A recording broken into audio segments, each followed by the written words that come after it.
karena dengan kasih dan karunia-Nya kita dapat berkumpul di tempat ini untuk melakukan proses belajar dan mengajar.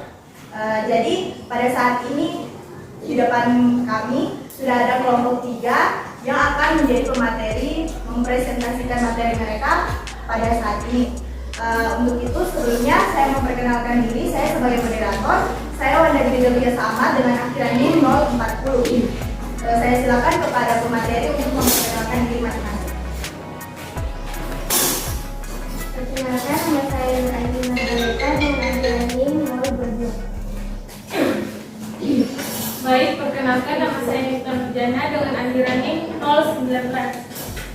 Saya Mursal Aurelia dengan akhiran NIM 025. Perkenalkan, nama saya Murian akhiran NIM 021.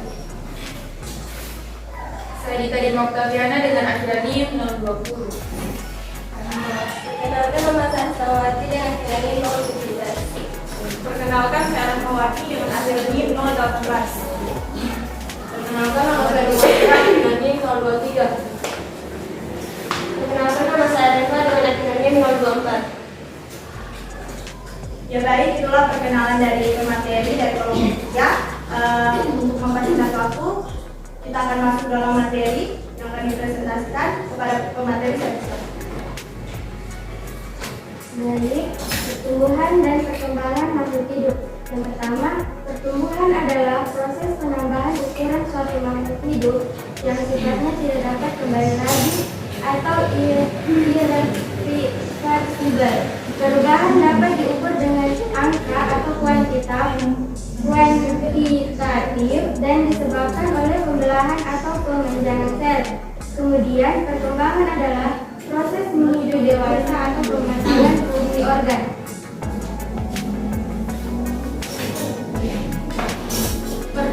Baik, saya lanjut. Pertumbuhan dan perkembangan pada tumbuhan.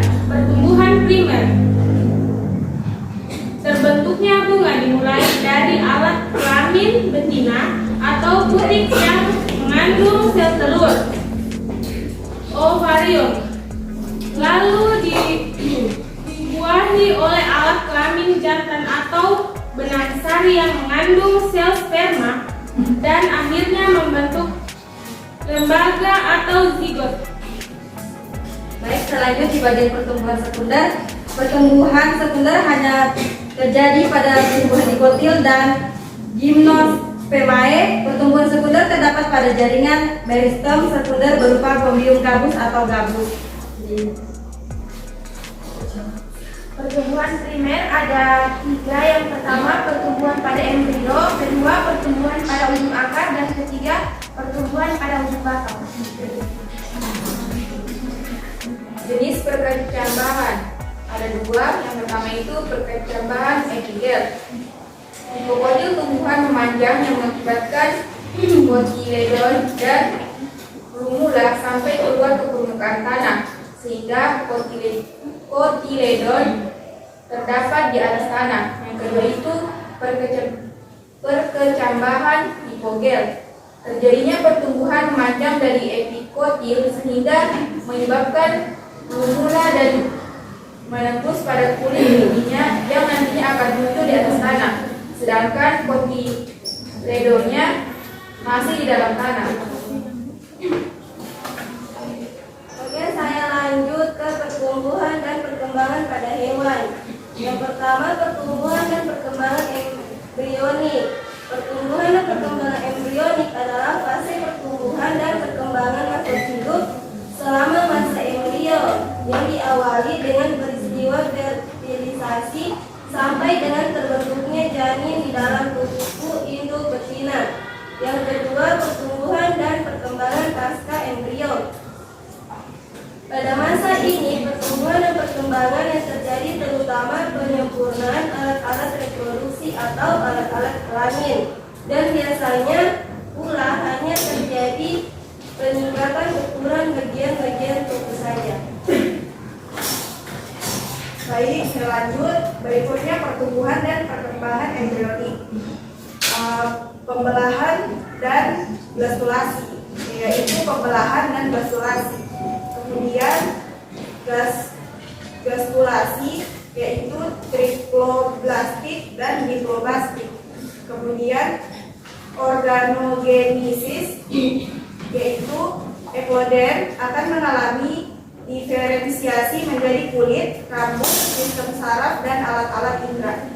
Dan mesoderm akan mengalami diferensiasi menjadi otot, rangka, alat reproduksi seperti testis dan ovarium, alat peredaran darah, dan alat ekskresi. Ya baik, selanjut metagenesis pada hewan. Metagenesis pada hewan pada dasarnya sama dengan metagenesis pada tumbuhan. Hewan mengalami pergiliran generasi, yaitu fase generatif atau seksual dan fase vegetatif atau aseksual secara bergantian. Baik, selanjut yang terakhir ada pertumbuhan dan perkembangan pada manusia. Ada dua, yaitu pertumbuhan prakelahiran dan pertumbuhan pasca kelahiran. Ya baik, itulah yang menjadi pemaparan materi dari kelompok 3 dengan materi pertumbuhan dan perkembangan makhluk hidup. Di sini saya akan membuka sesi tanya jawab maksimal 3 pertanyaan. Kepada Reni saya persilakan.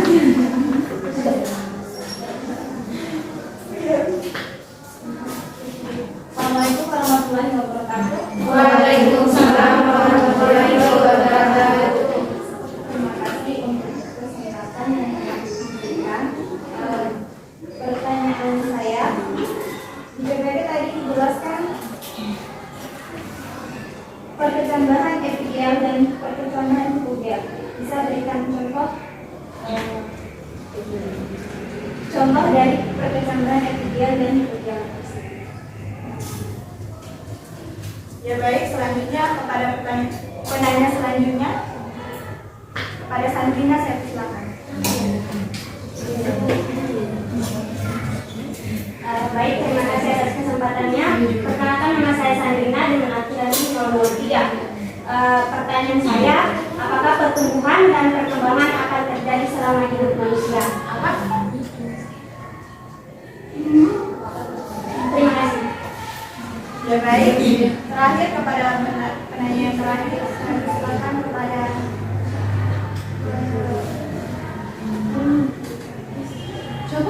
Keisha, silakan. Baik, assalamualaikum warahmatullahi wabarakatuh. Waalaikumsalam warahmatullahi wabarakatuh. Perkenalkan, nama saya Kisha Aulia dengan akronim 030. Nah, di PPT itu terdapat pertumbuhan dan perkembangan pada manusia. Nah, yang saya ingin pertanyakan itu seperti apa itu pertumbuhan prakelahiran dan pertumbuhan pasca kelahiran. Baik, terima kasih kepada 3 penanya. Di sini kami meminta waktu agar kelompok 3 mencari jawabannya.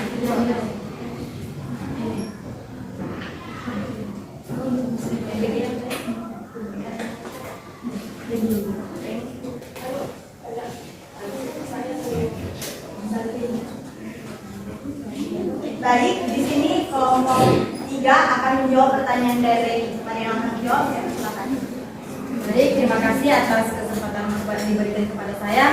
Di sini saya akan menjawab pertanyaan dari Reni Atika, yaitu mengenai contoh perkecambahan epigel. Contoh perkecambahan epigel itu ada kacang hijau, ubi kayu, kentang, jambu biji, cengkeh, dan lain-lain.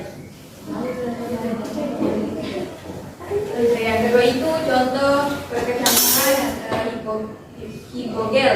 Yang pertama itu kacang kapri, jagung, kurma, padi, dan jagung. Ya. Baik, itulah yang menjadi jawaban dari kelompok 3. Kepada forum, apabila ada yang mau menambahkan, saya persilakan. Kepada Anulia, saya persilakan. Baik, assalamualaikum warahmatullahi wabarakatuh. Waalaikumsalam warahmatullahi wabarakatuh. Jadi, contoh perkecambahan, perkenalkan nama saya Anulia dengan NIM 005. Jadi, contoh perkecambahan epigel itu mangga, jambu, kacang tanah atau kacang hijau, durian, rambutan, duku. Terus perkecambahan hipogel itu mungkin cuma saya tambahkan 1, yaitu gandum. Sekian.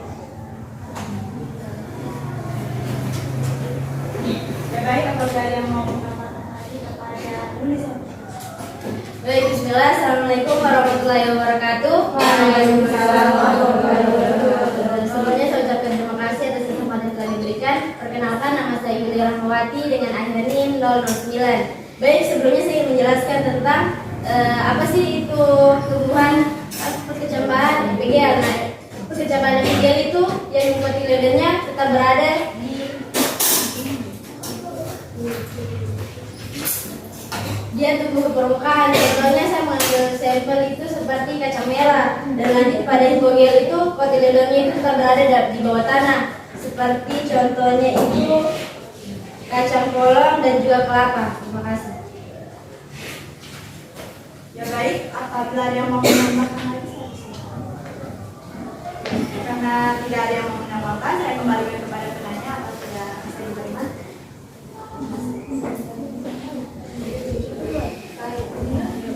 Selanjutnya pertanyaan dari Sandrina akan dijawab oleh kelompok 3. Baik, saya akan menjawab pertanyaan dari Sandrina. Soalnya, apakah pertumbuhan perkembangan akan terjadi pada manusia? Setiap makhluk hidup pasti akan mengalami pertumbuhan dan perkembangan secara bertahap, tak terkecuali dengan manusia. Pertumbuhan dan perkembangan manusia dialami saat dalam kandungan hingga kelahiran. Pertumbuhan dan perkembangan manusia hadir seiring berjalannya kehidupan manusia.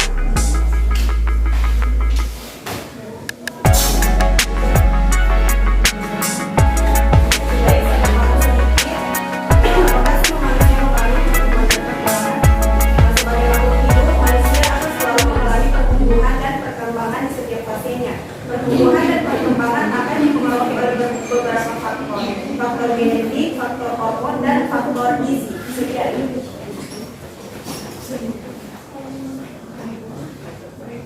Ya baik, itulah yang menjadi jawaban dari kelompok 3 kepada forum yang akan menambahkan. Dan silakan kepada Baik, tadi kan pertanyaannya apakah pertumbuhan dan perkembangan akan terjadi selama kehidupan. Dari jawabannya, kalau pertumbuhan itu dia ada batasnya sampai batas dewasa. Kalau perkembangan akan terjadi selamanya, selama hidup. Terima kasih.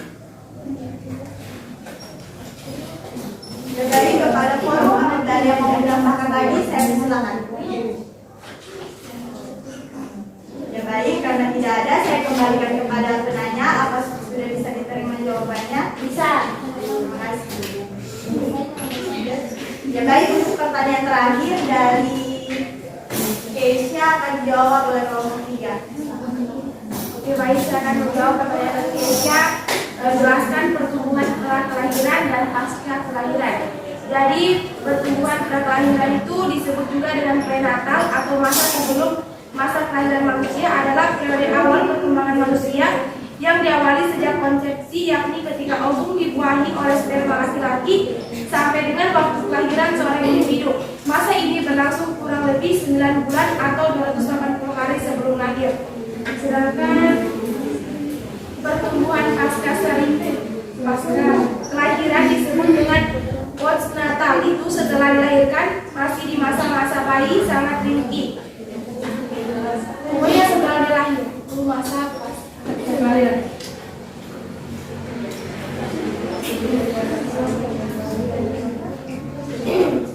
Ya baik, itulah yang menjadi jawaban dari kelompok 3. Kepada forum apabila ada yang mau menambahkan, saya silakan.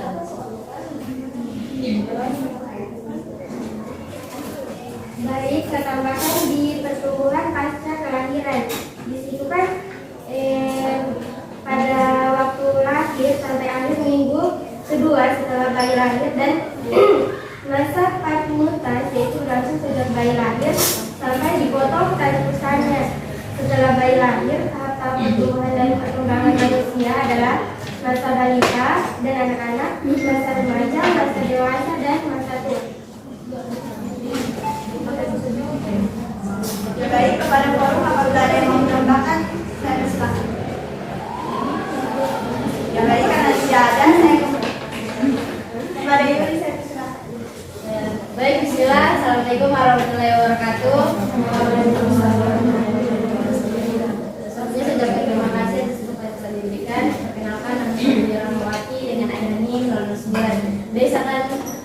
menambahkan tentang pasca pertumbuhan pasca kelahiran. Pasca kelahiran itu merupakan perkembangan yang terjadi setelah melahirkan. Pada tahap ini bayi sudah bisa bernapas dengan sendirinya. Organ-organ tubuh dalam fase ini sudah bisa bekerja walaupun belum maksimal. Mulai berkembangnya saraf dan otot serta akan membentuk awal kesadaran. Kepada media saya ulang dari nomor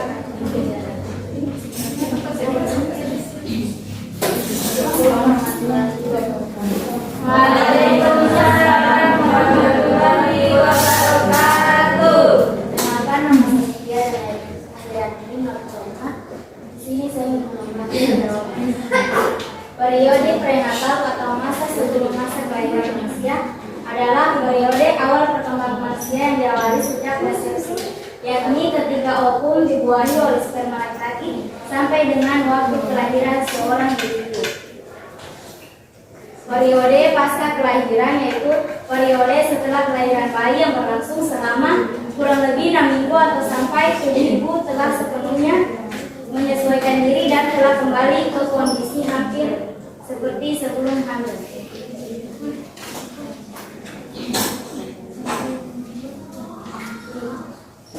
Ya baik, sudah tidak ada lagi yang mau menambahkan.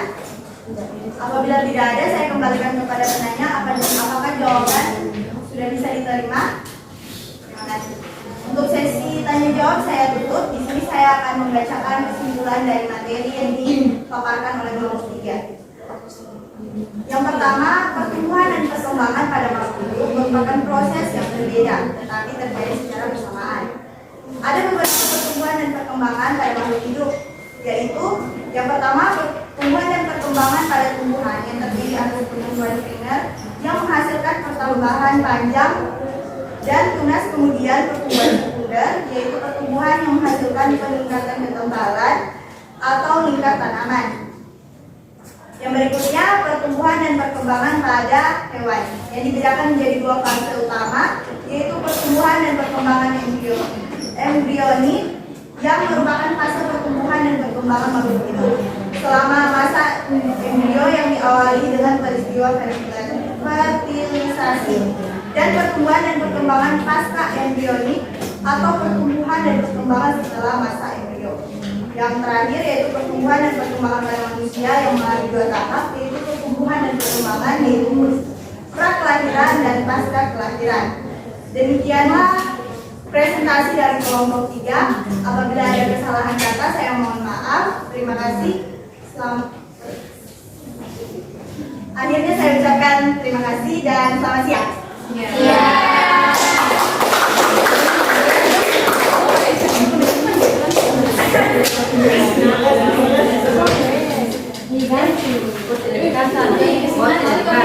Sudah